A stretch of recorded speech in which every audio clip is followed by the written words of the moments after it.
I got to see a bald eagle yesterday in the one of the dome cars. We also see deer, feral hogs.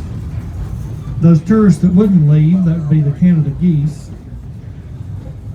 Mallard and wood ducks, which are native. And then not native, we've had a few merganser ducks, which are supposed to stay way up north, have discovered the Hiwassee River, and they like to overwinter here. And I don't know what this means, but they've already showed up for their winter vacation. And the first cormorant for the winter has already arrived as well, so you might see the cormorant. I saw it twice this week. Cormorant is a large brown fish-eating bird.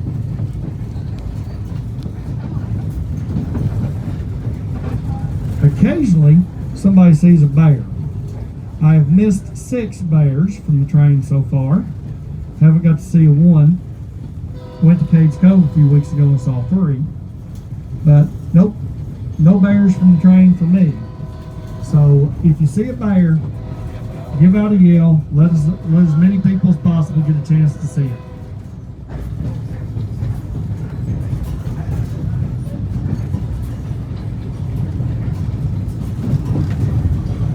You see a store building with a cow on top of it, that low white building. Yep. That's the Webb Brothers grocery store.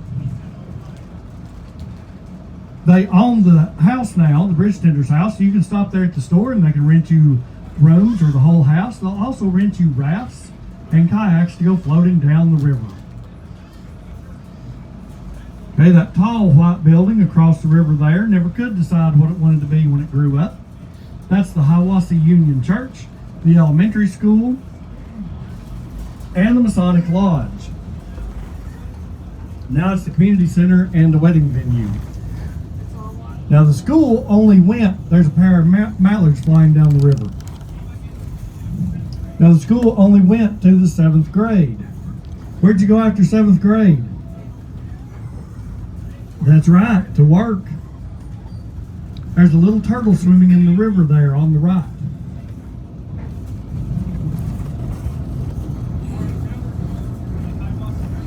Farming and logging with Dad, cooking and cleaning with Mom, or you had to ride the train down to Copperhill to work in the mines.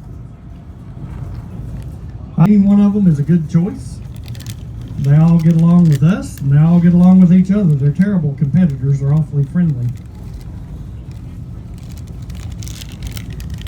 The Hiwassee River is a very family-friendly river. Only class 1 and 2 rapids on the sections used by the outfitters. No rapids with names like Grumpy or Table Saw like the neighboring Ocoee River has. But I will warn you of the danger of the Hiwassee River. Do not fall out of your boat. That water is shockingly cold. If the ambient temperature is 100 degrees here in Reliance, that water is in the low 50s. We'll show you what makes it so unnaturally cold in a few miles when we get there.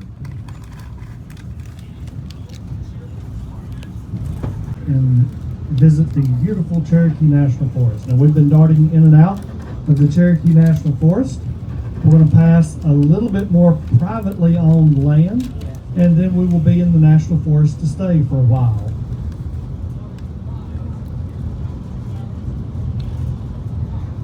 This last piece of privately owned land actually used to be a town. We're going to go through the site of 3 former towns, or ghost towns. The first one is going to be Probst, P-R-O-B-S-T, Probst. Probst belonged to the Pendergrass Lumber Company. And they had a logging railroad, a sawmill, company houses, and a company store up here on the banks of Big Lost Creek. Now, about Big Lost Creek, we're not sure how it got its name. Something bad had to happen there. It was either big when they lost it, or they lost it big.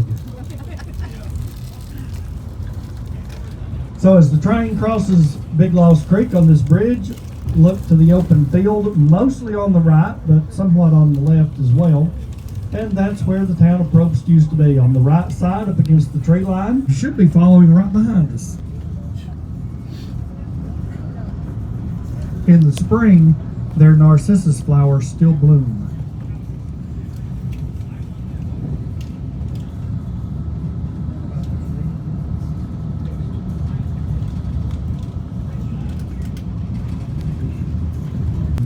Of the purple raspberries. The wild hydrangeas are just finishing up.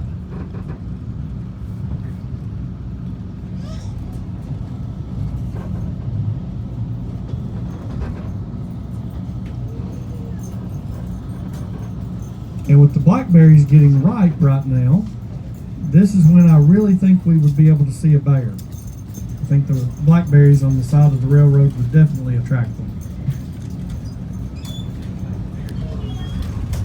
That's an important date because the city of Knoxville had told the two companies that built it that if you are done by June the 30th, we'll give you $275,000. Well, they made the deadline, so they did hand that money over to one of the vice presidents of the Knoxville Southern Railroad, who looked at all that money in his hands and promptly ran off with it. They did catch up to him a few weeks later, and they got most of the money back and were able to give most of the construction workers their final bonus of $8.42. Yeah, I know. Not even a good bonus back then. We calculate that that's a little over $300 in today's money, or one trip to the grocery store.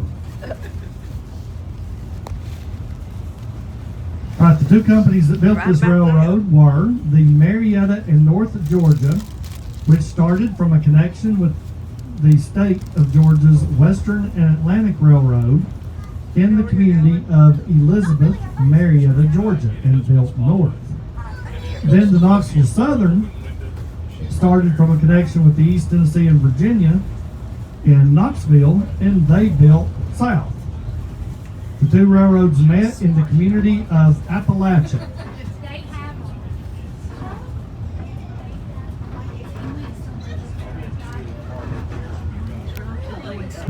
Logs, pulpwood, and lumber. Occasionally somebody asks me what pulpwood is. That's what you make paper out of. Right, we got 3 merganser ducks right there in the middle of the river.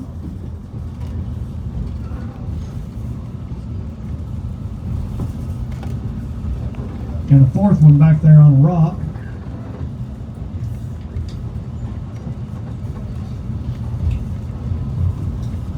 Well, eventually the L&N merged into the Seaboard system, which then merged into CSX Transportation. Seaboard system, followed by CSX, began a pretty aggressive campaign to sell off or abandon lower density lines. So they moved the southern interchange to Atlanta and ripped up the track between Mineral Bluff, Georgia and Murphy, North Carolina. Then the trackage in Georgia was either sold or leased to the Georgia Northeastern Railroad or the Georgia Department of Transportation. Because of the acid plant in Copperhill, CSX continued to operate the Tennessee trackage. But it closed in 2001, never to open again. So in the spring of 2002, CSX filed to abandon most of the track in Tennessee. Knowing its historical significance, the Tennessee Overhill Heritage Association wanted to preserve the line, and TVA needed the line to stay in place because they were planning to rebuild the Appalachia Powerhouse. Well, there's no roads to bring that equipment in. It has to come in on the railroad. So TVA and Glen Springs Holdings assisted the Tennessee Overhill Heritage Association in buying the rail line, and they contract with us, the Tennessee Valley Railroad Museum, to operate it. So this train ride was brought to you today, there's another McCaysville duck, by 2 nonprofits working together. So thank you for your support of our endeavor to save this railroad line and preserve this old rail equipment. I'm I'm especially happy to say that we've had some familiar faces on the train today. So good to see some repeat customers. Yeah, the merganser ducks are afraid of the train. They have to swim quickly the other way.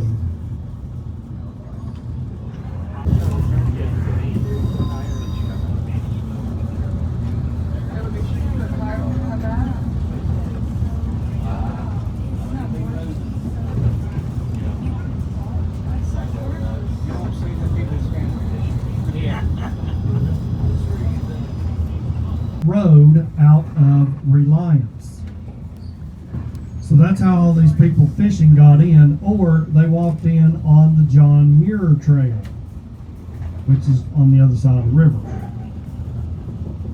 The river is stocked with brook, brown, and rainbow trout.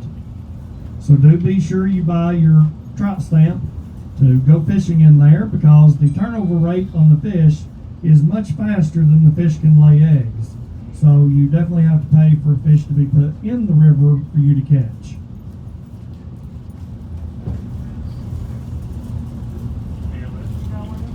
For the inaccessible parts of the river, the track crew hauls the fish in their high rail trucks and puts them in the river for TWRA, which I think is a very bad idea. Because you see, our track crew are all avid fishermen, and this means they know where they put the fish. It's cheating, I tell you, cheating.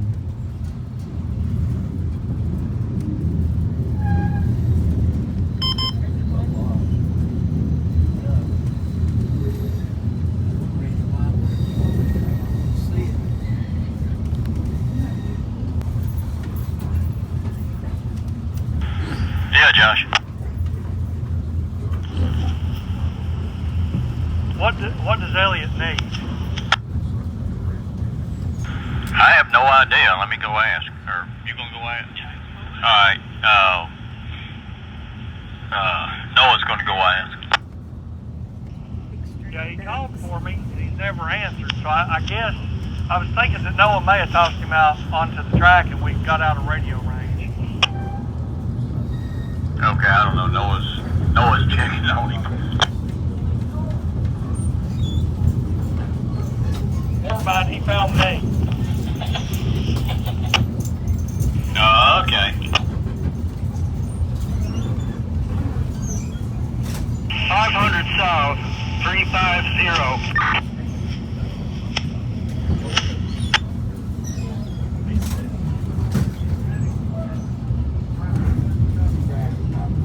PA's Appalachia Powerhouse. Now, as you look out the windows there, I know you see plenty of homes and businesses that need that electricity from that power plant, right? No. So why would you put a power plant out here in the middle of nowhere with no customers? The most common answer that I get, it is a good guess, it does make sense, it's just the timing is not right. People say, well, the National Forest ran off all the customers. That is a good guess, except the National Forest is over 20 years older than the power plant. For the true reason, you got to think back to your U.S. history classes. That power plant came online in 1943. What was happening in the early 40s?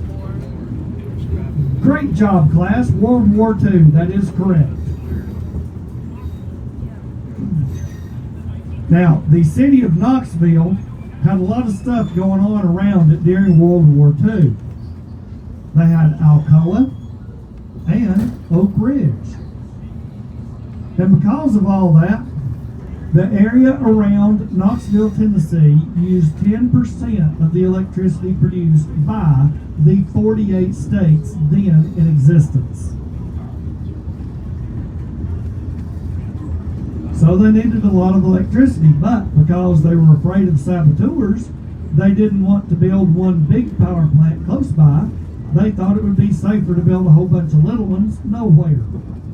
So, since we're going through the middle of nowhere, we're going to pass one of those power plants. TVA's Appalachia Powerhouse. Now you'll notice that it's spelled with only one P. That's because it's named after the community of Appalachia, not the region. The region's more complicated, so they had to put two P's in its name.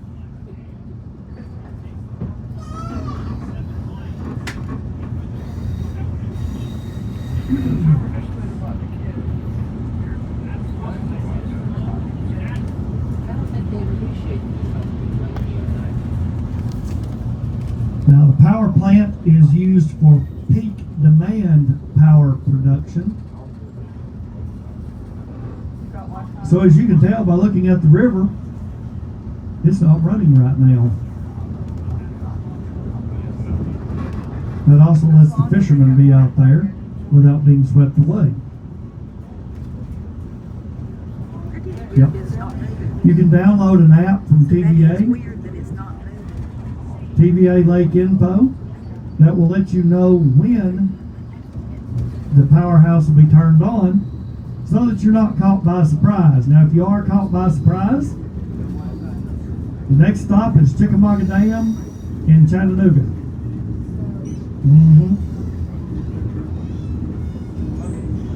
So they'll turn the water loose usually about 10 or 11 o'clock up here.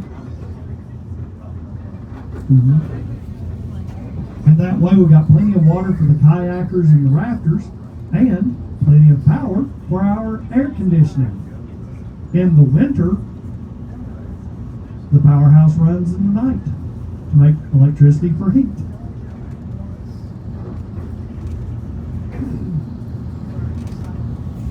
So even though this power plant doesn't operate 24 hours a day, the 10 to 12 hours it does operate are very important. To the road and walk right around TVA's gate. Nope, they don't care. That gate is there to keep your car out. It's actually a public trail, the John Muir Trail, so you can walk right around that gate, walk up to TVA's parking lot, and you'll find two sets of steps there. The steps that go down continue along the John Muir Trail. The steps that go up go across this suspension bridge. So you can walk across the suspension bridge to this side of the river and check it out. Just be careful in the afternoon. When the train is returning, we are going downhill, and so we are very quiet and sneaky. And we have snuck up on a lot of people there at the powerhouse who thought they could hear a big old train coming. And we have shown them otherwise.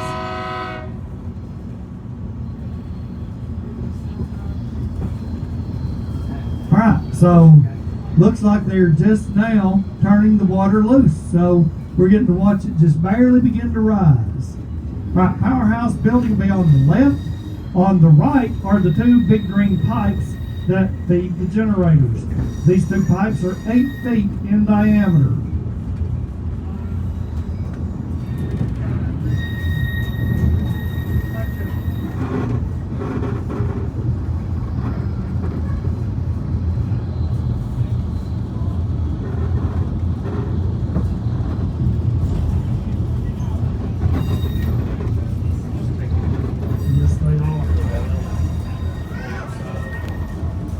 Alright, now, the powerhouse is what makes the water so cold in the river. I mean, it's cold to start with, and in fact, Hiwassee is Cherokee for cold water, so this is the cold water river. But the powerhouse makes it even colder because there's no lake here. The lake and the dam are 8.6 miles away by the path that the water has to take. We're actually going to take an even longer path to get to the dam. So the water comes off the bottom of Lake Appalachia over in North Carolina, which is where the cold water is. Goes 8.6 miles through a 16-foot diameter water tunnel, or penstock, through the inside of the mountain, with no sunlight on it to warm it up at all. It may even have to spend the night inside the mountain, waiting on the powerhouse to turn it loose back into the river. So after the water gets turned loose, it takes it a while to warm back up. But this is not a bad thing. Cold water holds more oxygen. So you can actually have more living things, that would be more fish to catch, in the part of the river downstream from the powerhouse. Now the water was taken out of the same river. They have to put it back in the same river that it comes from, and it's not pump storage either. Well, why didn't they put the dam right here at the powerhouse? Because the further the water falls, the more electricity it can make. So to get enough of a drop, they couldn't put them at the same place together. But we will actually go past the dam and the lake as well.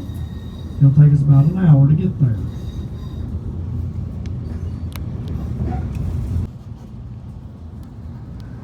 No ma'am, that's how you say narrows in southern. So we are in the Hiwassee Narrows right now. Now, as you look at the river rocks, you'll notice that there's a place where it goes from being smooth to rough. Well, that's where the natural water level would have been. But with a lot of that water taken out, some interesting rock formations that were covered for thousands of years are now exposed. Anywhere there was a crack or break in the rocks, grit and gravel would get in there. Here's you another southern word. It would waller out a hole. So look for circular holes that have been worn into the rock.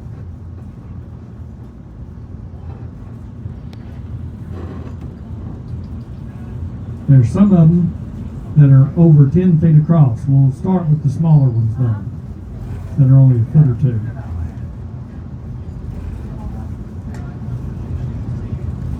Right, there's another endangered species that lives here, Ruth's golden aster. Now, I don't know who Ruth was, but her golden aster only lives in Polk County, Tennessee, nowhere else in the world. There's about 10,000 of those plants. Most of them are in the Hiwassee Valley. There's a smaller population of around 500 over in the Ocoee. It blooms in September. Now, the Railroad Museum has been helping with the conservation lately. The biologists have to come study it several times a year, and they have realized it's a whole lot easier if we load them and their equipment up on the train and bring the train out here than for them to try to backpack all that heavy stuff in. All right, look at those beautiful rocks over there, one of my favorite views. All right, now look down in the river.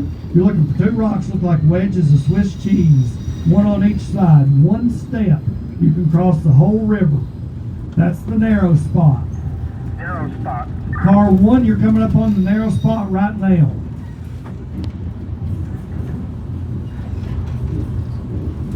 Car 2, here is the narrow spot of the Hiwassee River. One step across the whole river right there. Car 3, it's almost to you.